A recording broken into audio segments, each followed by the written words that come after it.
नमस्कार दोस्तों, Phoenix classes bye pH में आपका स्वागत है। डेली करंट अफेयर्स का सेशन है ये। आज हम बात करेंगे 14 जनवरी से रिलेटेड करंट अफेयर। ठीक, उसके पहले आप सभी को फिनिक्स क्लासेस की तरफ से इस शुभ दिन की, मकर संक्रांति की बहुत बहुत शुभकामनाएं। ठीक,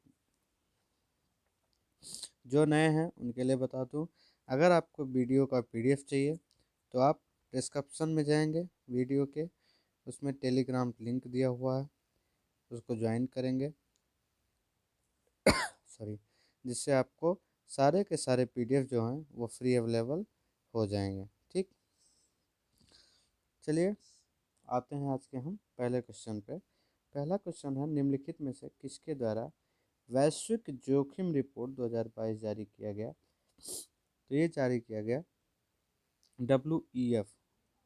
ठीक, विश्व आर्थिक मंच बोलते हैं, वर्ल्ड इकोनॉमिक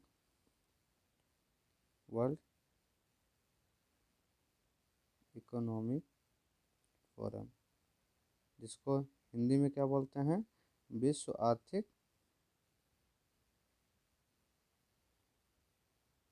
मंच। तो इसके बारे में हम थोड़ी देर में पढ़ते हैं। पहले तीन ऑप्शन जो है उनके बारे में थोड़ा जानकारी ले लें। तो यह विश्व बैंक जो है, विश्व बैंक की स्थापना कब हुई? जुलाई 1944 में। जो ब्रेटन वुड्स थे, न्यू हैम्पशायर में, यूएसए में हुआ इनका। मुख्यालय कहाँ है इनका? वाशिंगटन में। कहाँ? वाशिंगटन, यूएसए में इनका मुख्यालय है। ठीक, अध्यक्ष हैं डेविड माल्थस। जो इसका मूल संगठन था, ठीक, वो यूनाइटेड नेशन और W WBG, world bank group.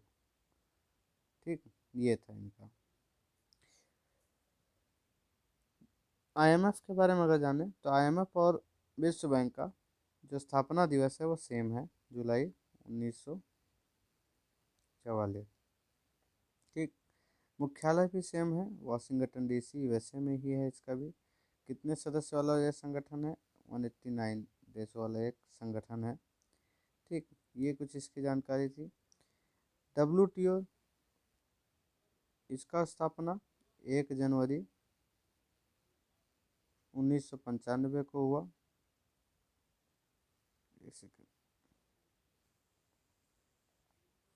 WTO को बता रहा था, इसकी स्थापना कब हुई? 1 जनवरी 1995 को। क्या है ये? एक अंतर सरकारी संगठन है। ये अंतर सरकारी संगठन है। इसका मुख्यालय कहाँ पे है? इसका मुख्यालय जिनेवा में है। कहाँ पे? जिनेवा, जिसको स्विट्जरलैंड बोलते हैं, स्विट्जरलैंड में है ये। ठीक, कितने देश हैं? 164 सदस्य देश हैं। कितने? 164 सदस्य देश हैं इसके। ठीक, इसके जो महान निदेशक हैं, जिनका नाम हाल ही के एग्ज़ाम में जितने भी हुए थे उन्हें पूछा गया था, कोरिया की हैं। क्या नाम है? नागोजी ओकोजो इबेला। ठीक, याद रखना, नाइजीरिया की हैं ये। तो आते हैं हम विश्व आर्थिक मंच WEF के बारे में थोड़ा पढ़ लेते हैं। क्या है ये? वर्ल्ड इकोनॉमिक फोरम, जिनेवा स्थित एक अंतर्राष्ट्रीय संगठन जो 2 दिन के प्रमुख आर्थिक और सामाजिक मुद्दों पर वैश्विक सहयोग की दिशा में ये काम करता है। 1971 में स्थापित हुआ। कहाँ पे इसका मुख्यालय है? जिनेवा, स्विट्जरलैंड में। यह स्विट्जरलैंड के दावोस में अपनी वार्षिक बैठक के लिए जाना जाता है। ठीक, जो वैश्विक समाधानों पर चर्चा के लिए व्यापार और राजनीतिक विचारों का एक साथ लाता है। ये कुछ इसके हैं, वो देख लेना आप। क्या है? इसके पास कोई स्वतंत्र निर्णय लेने की शक्ति नहीं है, लेकिन क्या है, वैश्विक समुदाय को लाभ पहुंचाने के निर्णय के लिए शक्तिशाली लोगों को प्रभावित करने का ये प्रयास करता है। इसके द्वारा जारी किए गए रिपोर्ट कुछ देख लेते हैं। एगेंजिंग टुमारो कंज्यूमर रिपोर्ट, समावेशी विकास एवं विकास रिपोर्ट, ठीक, वैश्विक प्रतिस्पर्धी रिपोर्ट, वैश्विक ऊर्जा ऊर्जा वास्तुकला प्रदर्शन सूचकांक रिपोर्ट। जो वैश्विक लैंगिक असमानता रिपोर्ट है वो भी यही जारी करता है। वैश्विक सूचना प्रौद्योगिकी रिपोर्ट जारी करता है, ये तो बता ही दिया। वैश्विक कार्यवाली पर दृष्टिकोण, वैश्विक जोखिम रिपोर्ट और यात्रा पर्यटन प्रतिस्पर्धात्मक रिपोर्ट जो है ये जारी करता है। ये कुछ इसकी रिपोर्ट हैं जो एक बार ध्यान से रीड आउट कर लेना। नेक्स्ट क्वेश्चन है, हाल ही में किस नदी जल विवाद की सुनवाई से सुप्रीम कोर्ट के 2 जजों ने अपने आप को अलग कर लिया? कौन सा नदी जल विवाद है वो कृष्णा जल नदी विवाद। कृष्णा जल नदी विवाद जो है ये किन किन राज्यों के बीच में है? तो आंध्र प्रदेश और तेलंगाना। ठीक, ये इन दो राज्यों के बीच में है।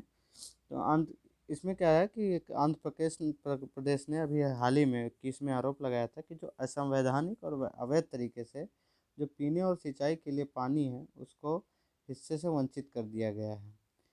इसमें जो श्रीशैलम जलाशय है, वहाँ का एक जलाशय है जिसको श्रीशैलम जलाशय,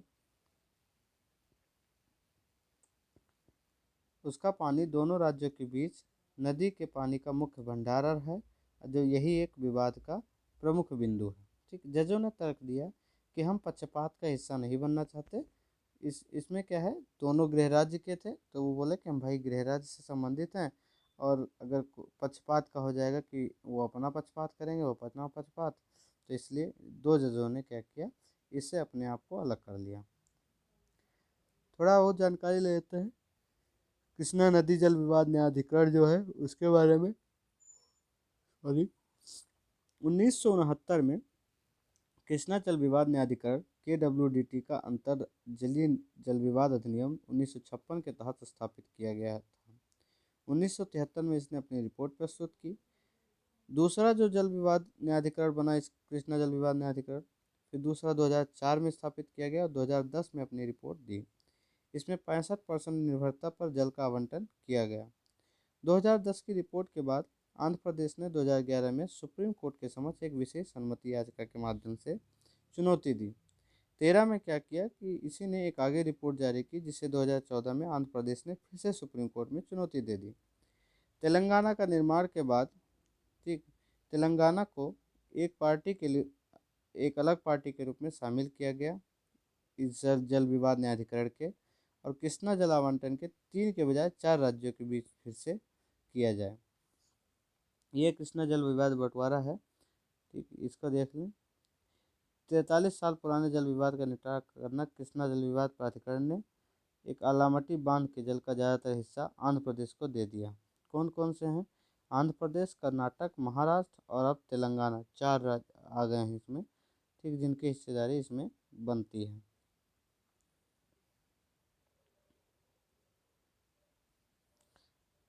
संवैधानिक प्रावधान क्या है? संवैधानिक प्रावधान देखें तो अनुच्छेद 262 में अंतर्राष्ट्रीय जल विवादों के न्याय निर्णय का प्रावधान करता है।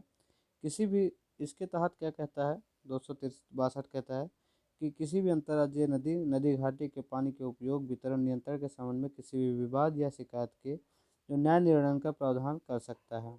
संसद 2 कानून जो नदी बोर्ड अधिनियम 1956 है और अंतर्राष्ट्रीय जल विवाद अधिनियम 1956 है उसको अधिनियमित किए हैं। ठीक, इसी के साथ अधिनियम क्या है, ये जो अंतर्राज्यीय जल विवाद अधिनियम है केंद्र सरकार को एक अंतर्राज्यीय नदी, नदी घाटी के पानी के संबंध में या दो से अधिक राज्यों के बीच विवाद के निर्णय के लिए तदर्थ न्यायाधिकरण स्थापित करने का अधिकार देता है।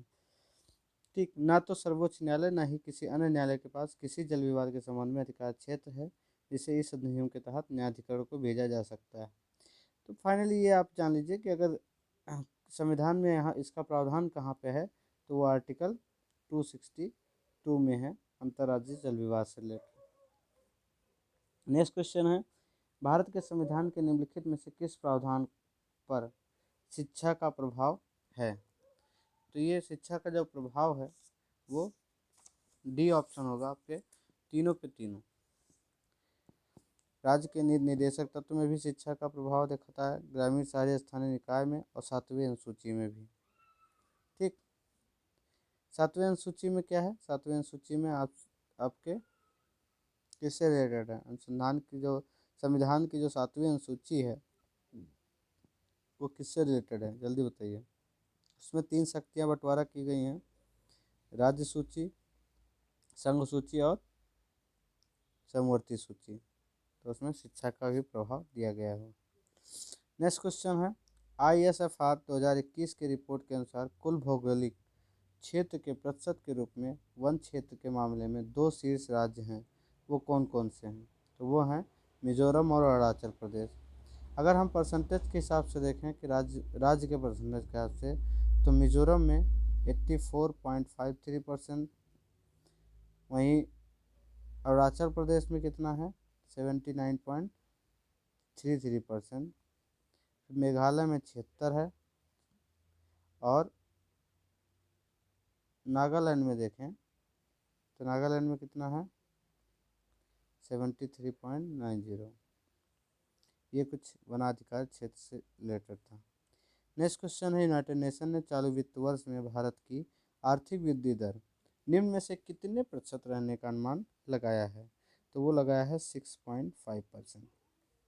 नेक्स्ट क्वेश्चन है, हाल ही में दक्षिण अफ्रीका में एक टेस्ट क्रिकेट खेला गया, जो उसमें शतक लगाने वाले पहले भारतीय विकेट कीपर बल्लेबाज निम्न में से कौन बने हैं? तो वो बने हैं ऋषभ पंत। नेक्स्ट क्वेश्चन है, हेनले पासपोर्ट इंडेक्स 2022 में भारत का निम्न में से कौन सा स्थान प्राप्त हुआ? तो वो हुआ है आपको कौन सा 83वां स्थान। पहला स्थान किसको प्राप्त हुआ था, कल मैंने बताया था, जल्दी बताइए। तो पहला प्राप्त हुआ था जापान और सिंगापुर को। नेक्स्ट क्वेश्चन है, NDTV के किस मशहूर पत्रकार का 14 जनवरी 2022 का दिल का दौरा पड़ने से निधन हो गया? तो वो थे कमाल खान साहब, हमारे बहुत वरिष्ठ पत्रकार थे, अच्छे पत्रकार थे, जिनका आज ही के दिन दिल का दौरा पड़ने से निधन हो गया। नेक्स्ट क्वेश्चन है, हाल ही में किस देश ने भारत के साथ दुनिया की सबसे तेज supersonic anti ship cruise missile BrahMos खरीद कर मंजूरी दे दी है? तो वो दिया है फिलीपींस ने। किसने? फिलीपींस ने। नेक्स्ट क्वेश्चन है, माया एंजेलो किस देश के सिक्के पर दिखाई देने वाली पहली अश्वेत महिला बनी है? तो वो है अमेरिका की। ठीक, कंट्री ने स्पेशल अपनी ये अश्वेत महिला हैं, जिनके नाम से एक सिक्का जारी किया गया है, जिन ये तो पहली अश्वेत महिला बनी है। नेक्स्ट क्वेश्चन है, असम सरकार ने हाल ही में किस नेशनल पार्क का आकार बढ़ाने का फैसला किया? तो वो है आपका ओरंग नेशनल पार्क। ठीक, ये कुछ नेशनल पार्क है हमारे जिनसे रिलेटेड दिया हुआ है। तो असम में कौन कौन से नेशनल पार्क हैं ये देख लेते हैं।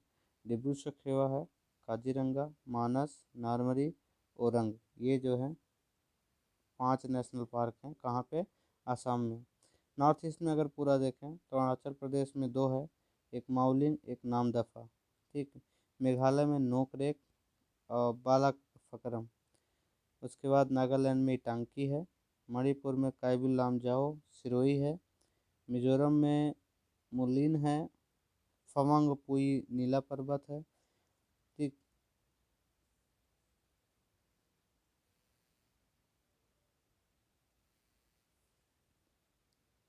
तो ये कुछ कुछ हैं, इनको देख लेना एक बार आप लोग, क्योंकि स्टेट वाइज मैंने दे रखा है, एक बार देख लीजिएगा। थैंक यू सो मच, आज के लिए इतने ही क्वेश्चन थे, ज़्यादा क्वेश्चन नहीं थे। तो thank you so much for this session. Please like share subscribe जरूर करें, कमेंट साथ में ज़रूर करें।